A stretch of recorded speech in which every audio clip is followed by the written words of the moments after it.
listening to the Power of Inspiration and Awakening Radio with Julia Griffin. To master a higher frequency for a new state of mind. Once you walked in a forest of splendor in which everything you did and everything you thought was aligned. It is possible at this time to begin to return to the old knowledge. Intuitive healer and manifester Julia Griffin is here to talk about this unique time in history when all sentient beings, animals, plants, trees, and the earth are intent on creating this change. The wolves awakened her to the most incredible light, which opened gifts and brought knowledge that she longs to share. You are creators, and you are born to be creators of beauty, possibility, and joy. Join Julia on a journey into a beautiful and magical world where amazing possibilities exist. Let us help open the door. The Power of Inspiration and Awakening with Julia Griffin starts right now.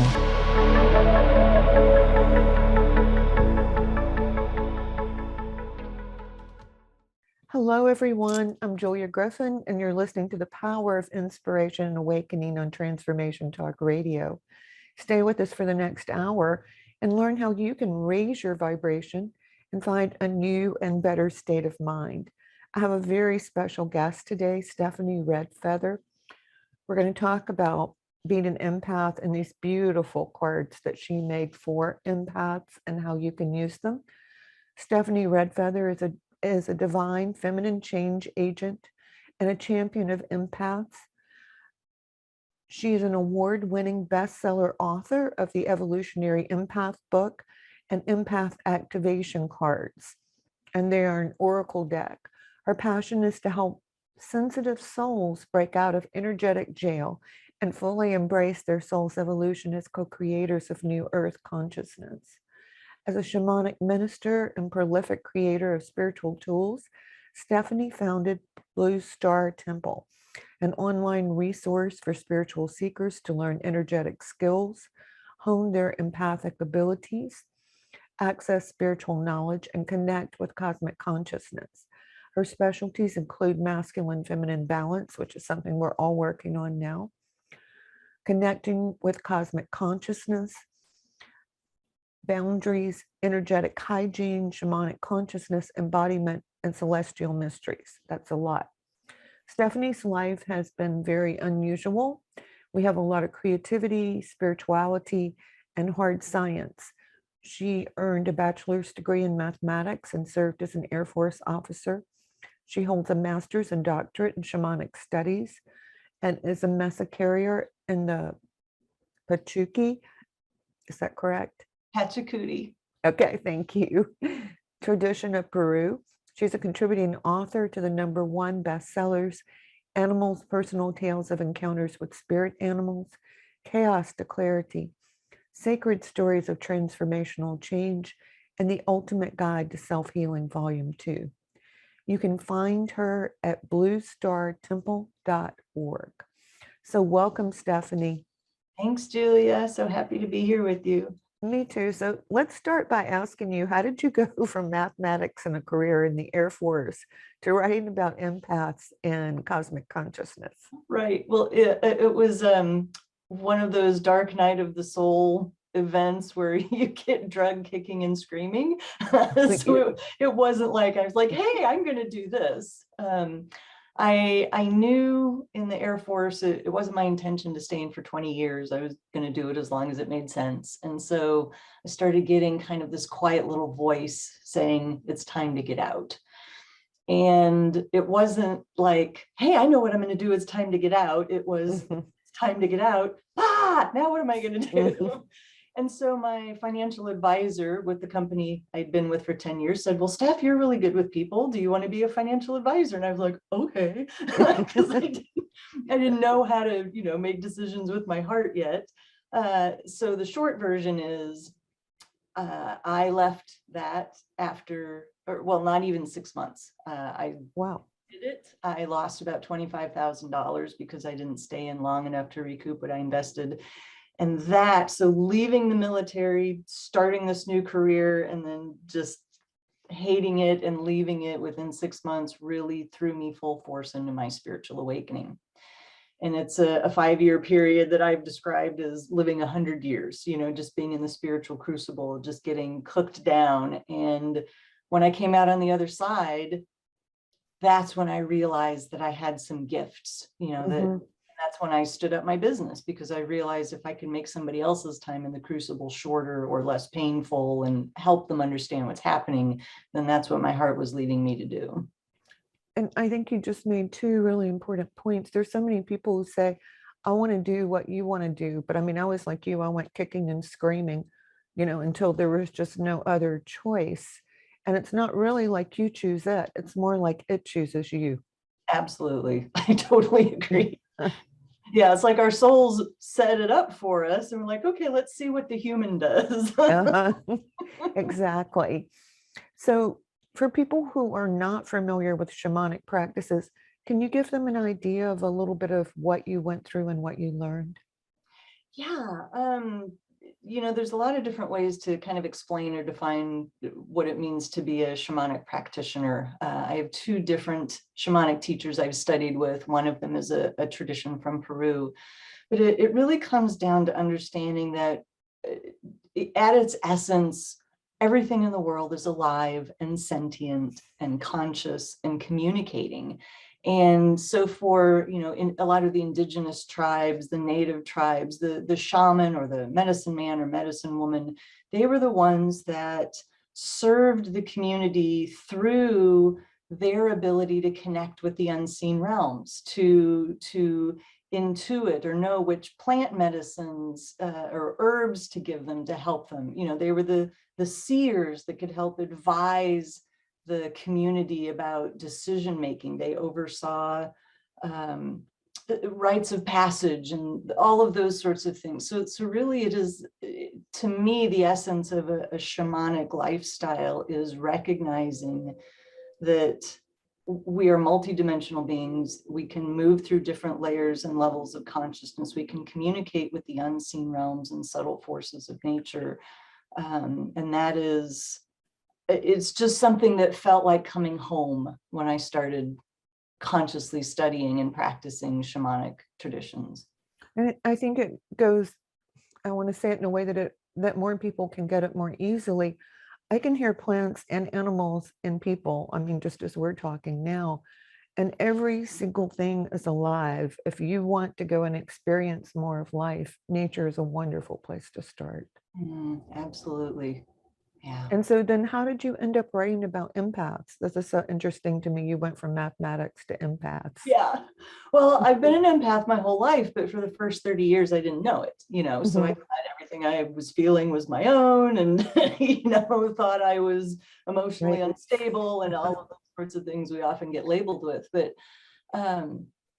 when I was my master's and doctorate in shamanic studies is through one of my teachers, Linda Starwell. She has a university. And so I wrote my thesis. My manuscript was my thesis, is what I'm trying to say, Right. And it just, I knew that I wanted to write. I was being compelled to write. There were different subjects. There was another book I had started, and that wasn't the one that it was supposed to be. And so my spirit guides just pointed me in that direction. They're like, this is your first book. This is what you need to write about. And it's a really beautiful, amazing story, because Starwolf at the time, I think, had written 7 or 8 books. She's with the publishing house Inner Traditions. And she said, send your proposal to me. So send it to them, but then also send it to me and I'll write a note and send it to them as well. And I was like, great, because I had already done research. They were already on my list. Like, if it doesn't work out, I've got other publishers I can go to. And they picked it up. And so I sent one proposal to one publisher and ended up getting, writing this book, and it won a gold award. It's published in several languages. It's been an amazing journey and clearly needed, because I think part of what compelled me to write it was when I went through my spiritual awakening, there were no resources. There were no books. Yeah, I know. I think I had 4. Yeah. Yeah. I want to say something for people who are listening. Probably if you're listening to this, you're an empath. You probably are. And life is so confusing. until you learn about energy and you learn how you're responding to it. Because you can be in a room where people are upset or angry, and you suddenly feel really badly, and you think something like, I don't know how to socialize very well, or I don't know what to say, or I hate being around people. And it's not any of those things. It's that you haven't learned how to protect your energy from other people. Mm-hmm. Yeah, I mean, that really is the key. And what I've said in my book is that because of where we are in human consciousness, a lot of times our learning comes through kind of doing it the hard way first, or experiencing the opposite. And so it's like we're an unconscious empath until we're a conscious empath. And when we're in the unconscious state where we don't know we're an empath, we tend to live from the shadow aspects or the unhealthy aspects of our gifts. Oh, perfectly said. It really is. So if you pick up on a lot of things, or if you think you're intuitive, or whatever you think is going on with you, if you're drawn to this show, her book is a really good book to read. I actually read most of it yesterday, because I felt like we couldn't really go into the cards unless I understood that aspect of you. And it's really, part of that is knowing you have to live life in a different way from other people. Mm-hmm. Yeah, It wasn't, you said something about being crazy, but not crazy, right, or being different. right. Yeah, it's like you're not crazy, but you're not normal either. Yeah, that's it. That's a great thing to say. So we're going to go to break right now, and we'll be back in just a moment, and we're going to look at the cards, and Stephanie will do a reading for us. So stay tuned.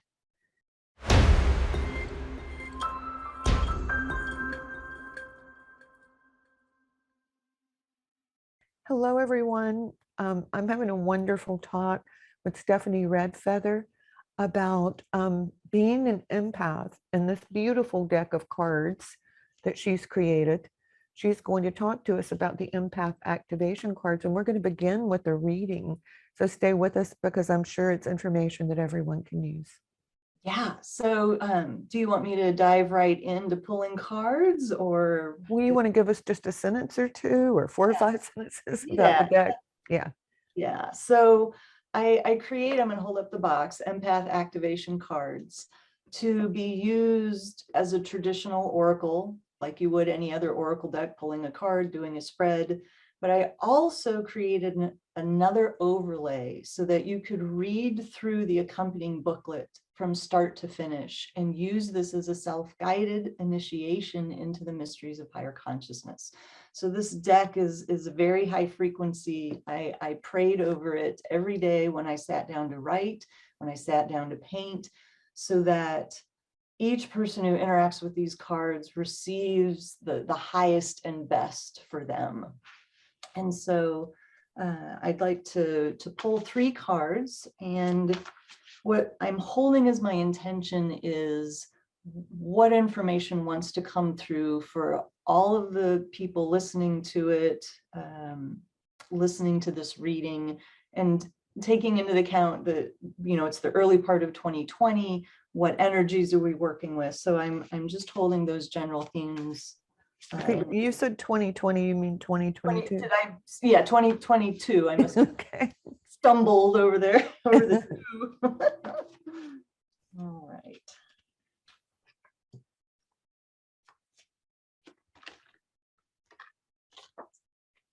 All right. And so the first card that I've pulled is Heart Consciousness. And this is actually my husband's favorite artwork. It's the last one that I painted.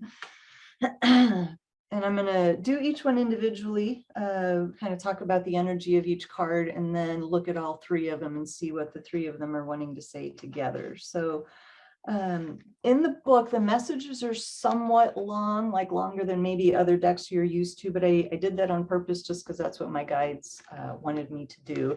I'm not going to read the whole thing. I might read just a little bit and then summarize, but there's some messages here that want to come through. So, beloved beauty child, there is consciousness that resides in your heart that provides you immediate and continuous access to your truth.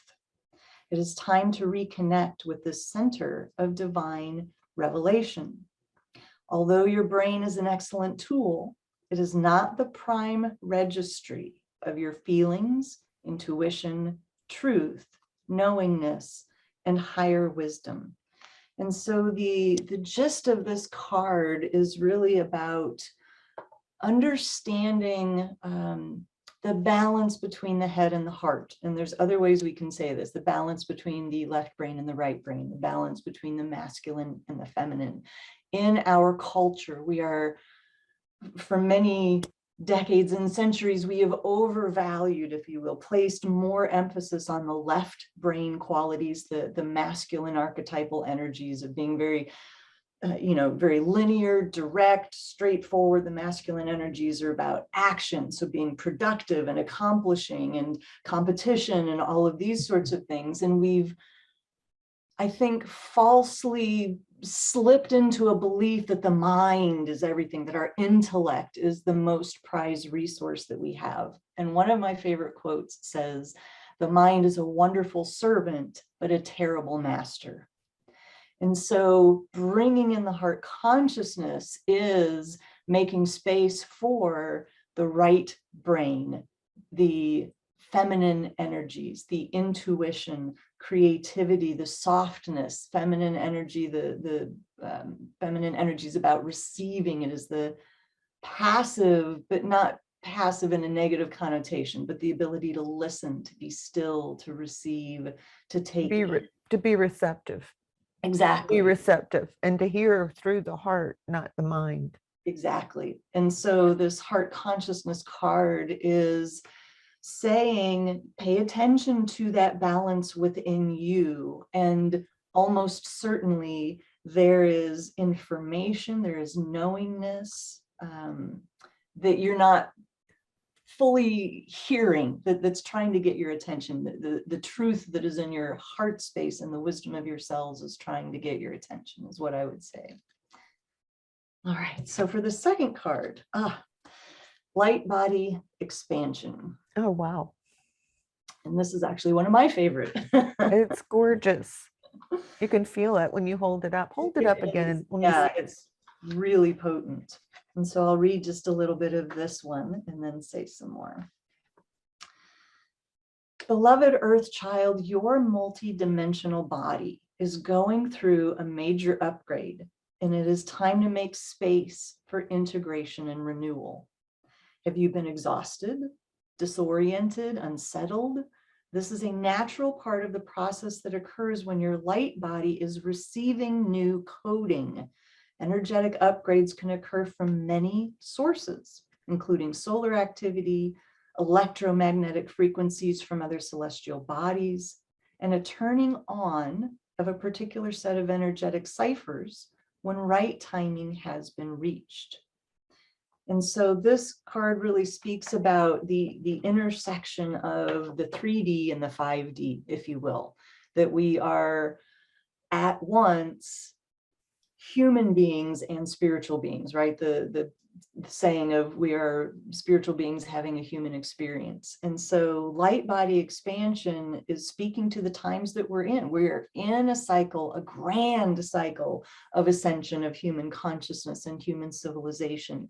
And so as these codes are being turned on, as we're being bathed in wake up juice, if you will, it asks of you that you make space and time to allow that to happen. You know, we can't just drop our shoulder and just plow forward, because at some point the body will create a healing crisis to make you sit your butt down and integrate and heal and rest. And so the more consciously we can engage with these frequencies coming in, the more graceful our awakening will be. Mm-hmm. All right, and then the third card, this one is Sound Mysteries. Okay. I'm already feeling the symbiotic nature of these three cards working together. It's really, really powerful. And so this is card number 32. When great sages and wisdom texts refer to speaking something into existence, it isn't metaphor. At its essence, sound is vibration, it carries frequency, and it has immense and profound influences at both the subtle and gross levels. Sound has the power to change matter. Sound has been used to levitate massive stones, access altered states of consciousness, demolish great edifices, and heal disease. Sound waves are a propagation of force or motion. Thus, the words you think and speak actually structure matter. And so this is, all of these cards together are really speaking to the ascension process that we are in, and understanding sound has so many benefits and so many uses. And I think people are waking up to the subtler impact of sound, but specifically the power of our own sound, right? The resonance of our own voice, the power that it carries, and the energetic frequency of the words that we choose, the thoughts that we think, what we steep ourselves in, and how that really does, one of my teachers says that consciousness structures matter. And so I hear this card saying, pay more attention to the words you speak, the sounds that come out of you, the frequency that you're emanating. And just looking at all three of these together, the heart consciousness, bringing the intuition into balance with the intellect. This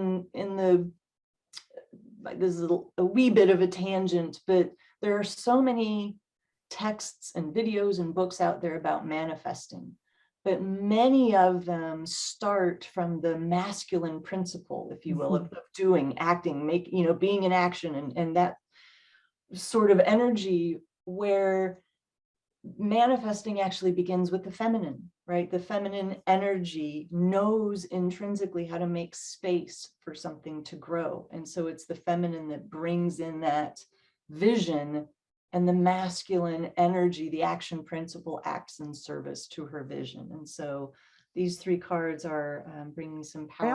I also think with manifestation, the action steps tend to come later in the process and the way that we do them. And if you're visualizing and meditating correctly, there should be less of them, not more of them. Mm-hmm. Yeah, there's so much that can be created in the receiving stage, the visualizing stage, the clarifying your intention stage. Yeah, you're exactly right. And then the actions spring forth from that. Yeah. And they're not going to work unless you do the other part first. Like, it's way easier to see yourself exercising and love exercising, or thinking that you feel so good when you eat good food before you actually make a physical change, because then your body attunes to it. Mm-hmm. Just a really simple example. Mm-hmm. Yeah, definitely. So yeah, thanks for the opportunity to share these cards. And I'm really, I love Oracle decks. I've used them for years, and I'm always blown away at what comes through.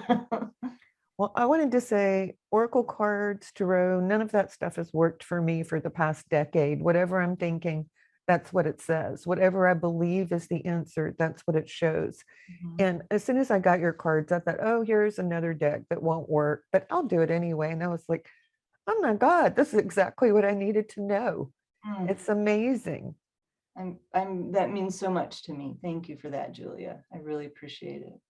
I mean, it's incredible. I mean, so I've used them twice, and both times it was like a very deep inward message. It wasn't just saying this is out of balance or think about this. It was saying, okay, you're off your path. Let's go this way for a while. Beautiful. So yeah. Thank you so much for that. You are so welcome. And I hope that other people respond to these just as profoundly. I'm sure they will. So you were telling me that, and it's also in your book is a true journey that people can take to move through their own spirituality if they desire. Mm-hmm. Absolutely. Yeah. And there are 4 different ways of using the cards. There are. When all of this came together, the 44 cards arranged themselves into 4 sets of 11, and they became 4 different initiatory paths, and that's how they're broken out in the accompanying guidebook. And so each path is a little higher in frequency and a little broader in perspective as you move through them. Mm-hmm. And it's worked with me every time. I've gotten one card from the beginning, one from the middle, and from the end, no matter how I shuffled them. Oh, that's awesome. Yeah, so that part of it is just wonderful. So I'm curious, what made you, did you have like a vision or a desire to create the cards? Is that how they came about?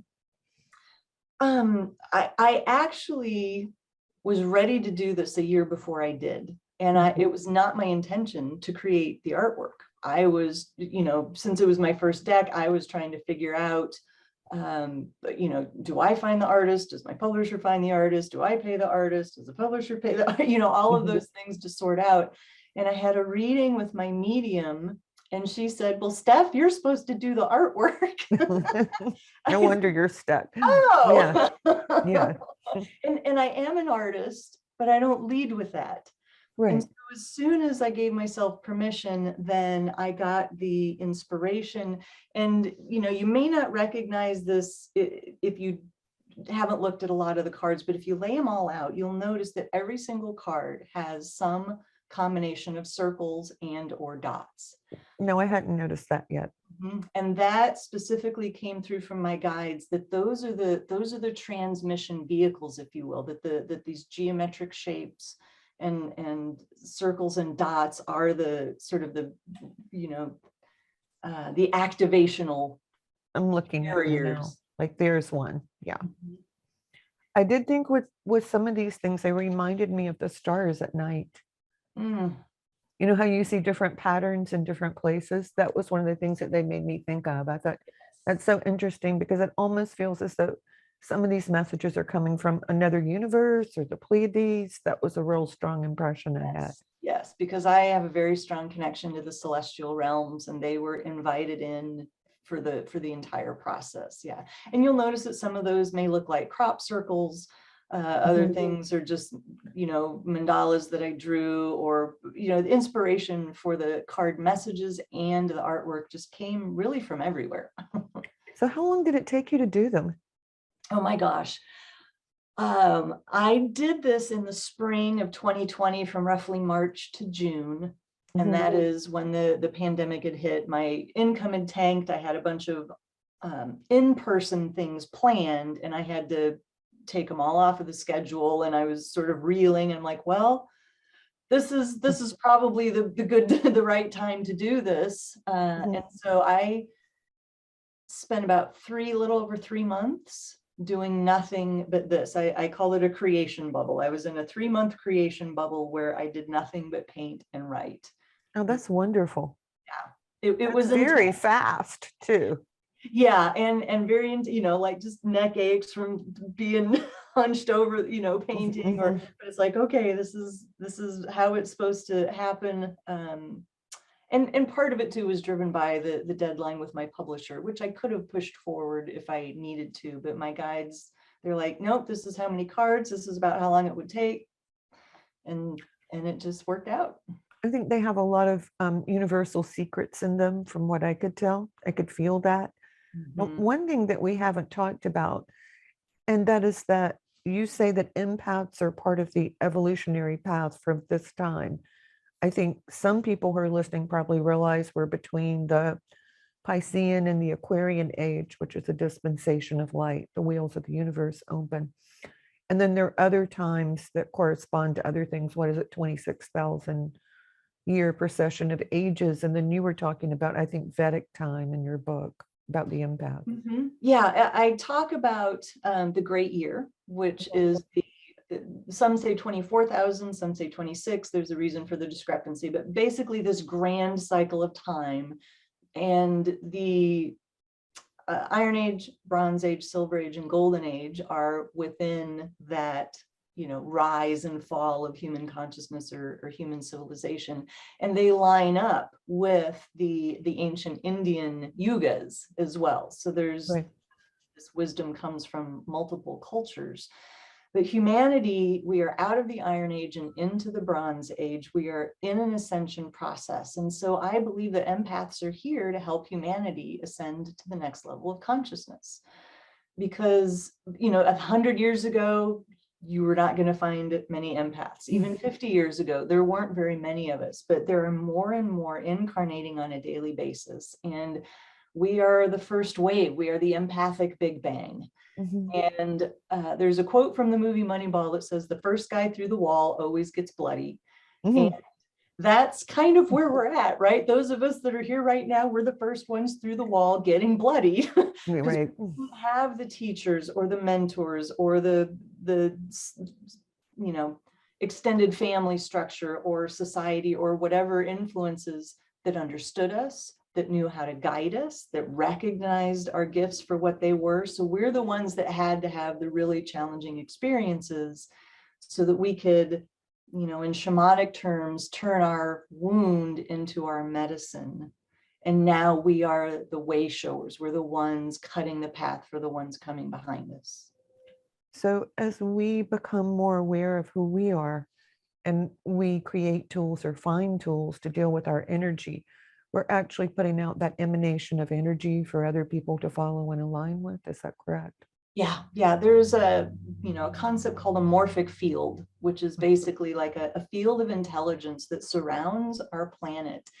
And it has, I think of it as, the entry point into the morphic field depends on your particular vibrational level. Whatever you're able to retrieve or connect with is going to be at a similar vibration. And so as we're ascending in consciousness, we're gaining access to this wisdom that has existed, but it's been held in trust while humanity hit our lowest point, right? Evolved, if you will, and then, coming out of ignorance into awareness again. And so we are here as part of that process. So what age did you say we're in the Bronze Age now? Is that correct? We are out of the Iron Age and several hundred years into the Bronze Age by best estimation. So Right. Obviously there's going to be other systems that are going to mark us at a different point. But they pretty much all agree we have turned the corner, if you will. We are in the upward swing. That's wonderful. And I'm assuming that what you're describing as a morphic field, I always say that when you're in a low vibration, you get lower collective consciousness. You feel negatively about things. You think, oh, why should I try? Or I'm so mad because that person took my parking space, which we know doesn't matter. And when you're in a higher vibration, you start to pick up on the higher collective. Is that similar to what you're saying? Yeah, I would say yes, and it's these things are acted upon us both inwardly and outwardly. And what I mean by that is, we are changing, we are growing, we can do the work of our own awakening and practices to raise our vibration and to be in a higher state of consciousness. And there's external forces that are compelling that process and helping us as well. So, I kind of laughingly say, we're all ascending. It's your choice if you want to get drugged, kicking and screaming, or if you want to be an active, conscious participant in the process. Right. So I'm thinking ahead a little. So if a lot of people suddenly decided to awaken more or evolve more or develop tools so they're not bothered so much by the outside world, we would hit aspects of the quantum field and we might have a lot more room to create or to feel good things or have other energies come through. Yeah, and there's, it's kind of like the 100th monkey effect, if you will, that there's a attraction that's gaining, that, the whole is greater than the sum of the parts, that it doesn't take a majority, if you will, of the population to hit a particular frequency for the effect to start rippling outwards. Yeah, for some reason, it just seems to take a few people because, think about spending one day with people who are on a higher vibration and meditating. It can change your entire life.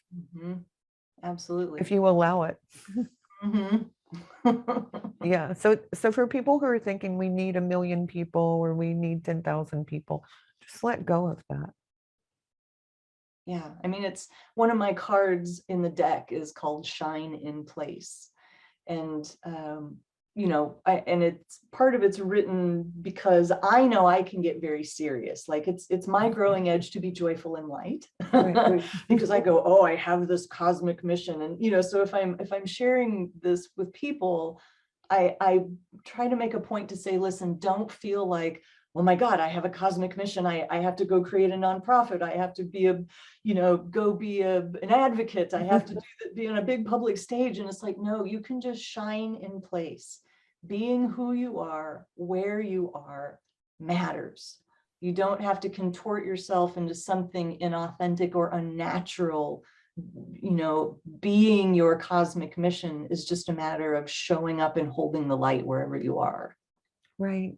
So for the empath, you would say start with acceptance of who you are and explore that, and then develop tools to keep energy out that you don't want to absorb. Yeah, absolutely. I mean, we have to recognize that we're still humans. We still live in this 3D world. And so for empaths that are just waking up, usually the first things to attend to are the most practical, going, okay, I'm an empath, now what? Let's see, I have no idea how to say no. I don't know what boundaries are, how to clear my energy field. Right. The practical, everyday rubber hits the road practices that need to be developed, because one of the things I talk about in my book is you and I are one, but we are not the same.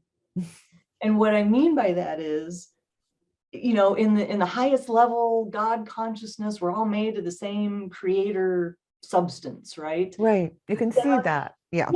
But down here, we're different. We have different bodies. We have different values and different experiences and likes and dislikes. And that is okay. It is okay that there is a place where I end and you begin. So that can be a bit of a confounding concept to figure out as an empath, because we came into the world blending and merging with everything. Right. And so to figure out, wait, I have an edge. I have a sovereign field. I can stay centered in myself. What? And maybe for people who are just beginning, a good way to start with that would be to say, am I gaining energy or losing energy from this? I still ask myself that all the time. Yes, I have a similar phrase of, does this feed me or does this drain me? Right. Is a great way of looking at it. But yeah, just simple practices of, I find the most potent tool we have for moving energy is our breath. You don't have to go buy anything. You have a breath, will travel. And so your breath to clear your field, to tend to your energetic container. There's a lot of ways that we can refine that and use it as a powerful tool. Right. And really, she has some great exercises on her website under resources to get you started. And I know you have tools they can buy as well. It helps a lot to take a class, watch a video, work with tools for maybe a month, simple ones, just use like 1 or 2 things, 5 minutes a day, because it gets you in the habit of being aware of it, I think. Yeah, absolutely. Everything is just a matter of creating a habit. And that again takes time. If we keep barreling through our lives the way we always have been, you keep doing what you've always done, you're going to get what you always got. And so we have to, as empaths, value ourselves enough to say, these tools are important, my self-care is important, maintaining my energetic health is important. And I know all empaths want to evolve and learn to feel in a safe way. So all the things we're talking about will get you there if you keep working with them. Yeah. And this may be helpful to some and frustrating to others. There's no one right place to start. So I know there's some people like, what do I do first? What do I do second? What do I do third? Right? That's the linear brain that wants steps. But the sort of non-linear shamanic version is start anywhere, because it's all connected. And sometimes it changes. I mean, sometimes when my energy is off, doing yoga works, breathing works, meditating works. Other days, none of it works, and I have to come up with a new way of accessing energy. Yeah, absolutely. I mean, my personal practice has changed multiple times over the years. You can't, it's not like a dial on a stereo, if anybody still has a stereo, where you set the level and then walk away. It's a dynamic interaction. Right. So let's tell our listeners where you are and where they can find you before we go to break. What is your website? I am at bluestartemple.org. And the best way to stay in touch with me and what I have coming up is to get on my mailing list. If you're on my homepage, I have a free gift called 11 Self-Care Must-Haves for Empaths, Starseeds, Lightworkers, and Wayshowers. And so it's my gift to you. And through that, you'll find out about programs and books and products and all the good things I have going on. So everyone who's listening, this is a good way to get started. When we come back, we'll talk a little bit more about empaths, evolution, and becoming who you really are. And I'll remind you to get these beautiful cards that Stephanie made because they're gorgeous and they work. So let's go to break now.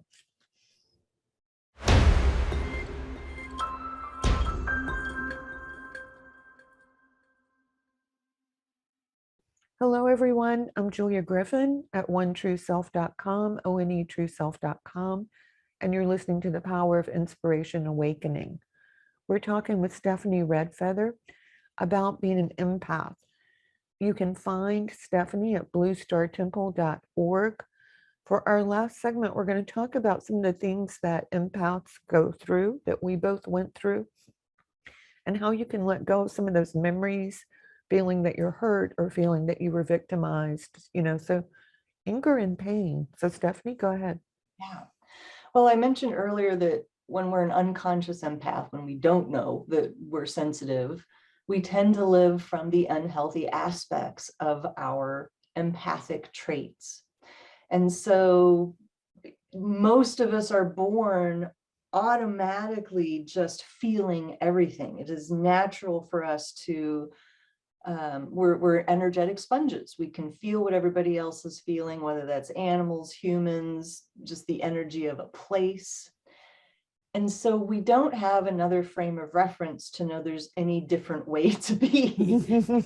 So what often happens then in that natural blending and merging with everything around us is we tend to be codependent.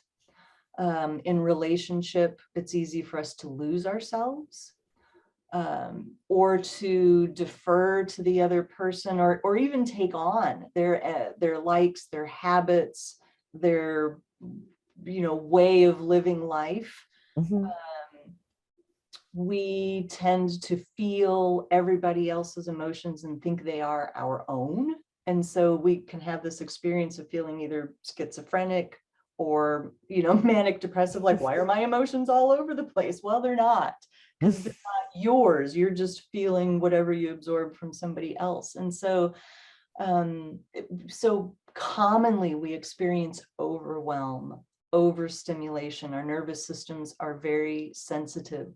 We also have hearts of service. We want to please others. We're naturally wired to tune into others. So sometimes we can be doormats and not stand up for ourselves. So all of these experiences make for a very challenging childhood, adolescent, however long those patterns run.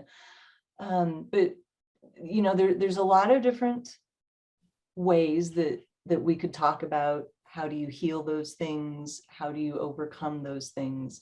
But something I learned, I love the way a certain teacher of mine phrased it. And he said, our woundings have set us up to be the perfect agent of our purpose.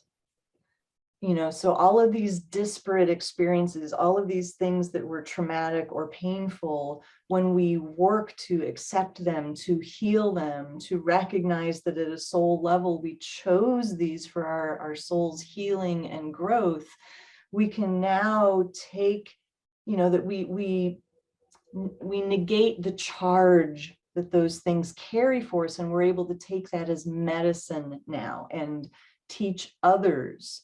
We live from an embodied place of having experienced the opposite, if you will, being codependent, losing Right. ourselves in a relationship, having our awakening, doing our healing work. And now we're able to be in relationship with boundaries and to recognize that we're equal to the other person, and we value ourselves, and we can ask for what we want and speak our truth. So that's just an example there. So we move into knowing who we are enough to know if something resonates with us or if it comes from another person. And I was going to say, for years, I would say, I wish I didn't have such a bad temper. And my daughter was about 16. She said, "You don't, Mom." She said, "You just get overwhelmed." And it was like, ding. I was like, I know that's what it is. And so if I get really upset, I say, what is the overwhelm? And it immediately starts to quiet down. Yeah, absolutely. And you're so spot on that once we can tune into those things, our sensitivity becomes this amazing, refined set of, antennae, if you will, where we can discern the subtlest differences between one thing and another thing, or is this mine or is this not mine, or oh, this, I'm starting to get overwhelmed, it's time for me to go outside, or whatever your method of choice is Right. for coming back into balance. Yeah. And so what you're saying, and I so agree with you, is there's like this treasury once you start getting through what punches your buttons, understanding what does that and why it's happening, and what you're angry or what you're sad about is really how you come to your inner self. Mm-hmm.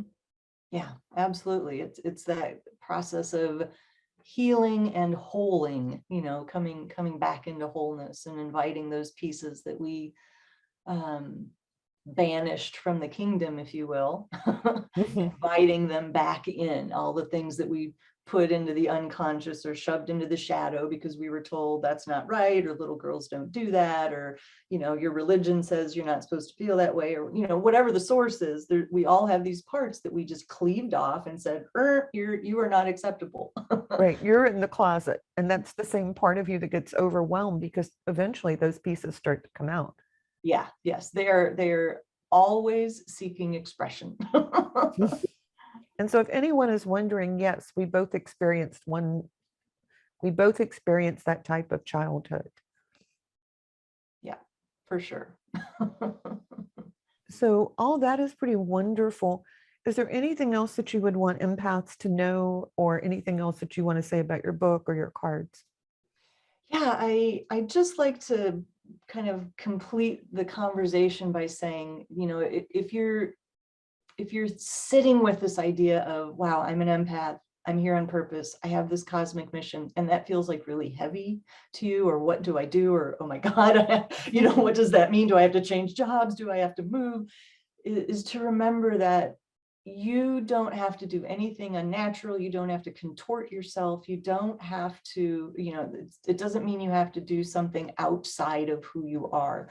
Showing up, being your authentic self, where you are in your life, in your everyday life, and holding the light. That is it. That is the cosmic mission. That's what I say, is bring in love and light and learn how to extend love and light to people you care about.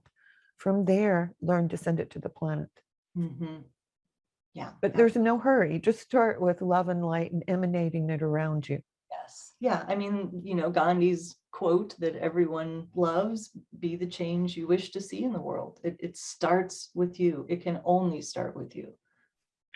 You've said so many beautiful, insightful things, and I appreciate it so much. Thank you for your wisdom. Thank you. Would you tell everyone again where they can find you, and if you have any classes or anything else coming up? Yeah, I'm always creating something. So the best way to stay in touch with me, go to my website, which is bluestartemple.org. And on my homepage, I have a free gift for you. It's called 11 self-care must-haves for empaths, light workers, star seeds, and way showers. And it will get you on my mailing list. And so I communicate with my tribe quite frequently. So you'll find out about programs and workshops that I have, new products. I write a lot of articles. Something that people on my newsletter get that nobody else does is an extra column, if you will, called Earth Stewardship. And so I share information about that. I also have an empath Facebook group if you're so inclined to be on social media. Thank you. So wonderful having you, Stephanie. I really appreciate it. Stephanie Redfeather, you can go and find her, gain more knowledge. And if you want to find me, it's Julia Griffin at onetrueself.com, onetrueself.com. Sign up for my newsletter. I have the same thing she does. You get information you don't get anywhere else. And please come back and see me next time at Transformation Talk Radio on the second and fourth Wednesdays of every month at 12 noon Eastern, 11 Central, and 9 a.m. Pacific. Thank you so much for being with me. Namaste. Perfect. That's a wrap. Okay, good. That was so much fun, Stephanie. Thank you. That was, Julia, thank you. And I just want to say again how much it means to me, your experience with my cards. Oh, it was huge. You could, yeah. Yeah, I want to say before we go, it was really interesting because one was remember, and I thought, well, what have I forgotten? And then I got Orion, and that was a shamanic place I went to where all my abilities like doubled with ceremonies in one night, in the middle of nowhere. And then the last one was Catechus, and I thought, oh, that's about putting that all together in my reality and awakening that again. But I mean, it was so specific. That's beautiful. I mean, really. I mean, because it didn't just say remember, it said what to remember and then what to do with it. I think that's just profound. So thank you so much for the gift you gave to all of us.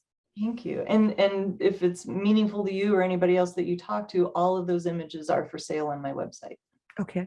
Thank you. They're gorgeous. All right. Bye, everybody. All right. Bye-bye.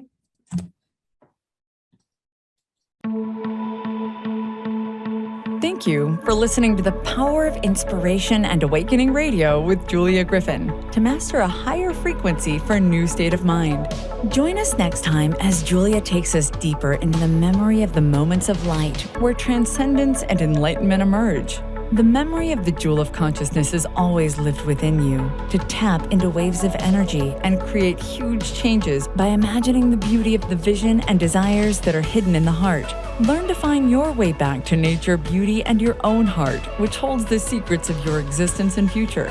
To discover more about Julia's adventures, animal communication, and the teachings she brings to every show, visit onetrueself.com. That's onetrueself.com. That's ONE, trueself.com.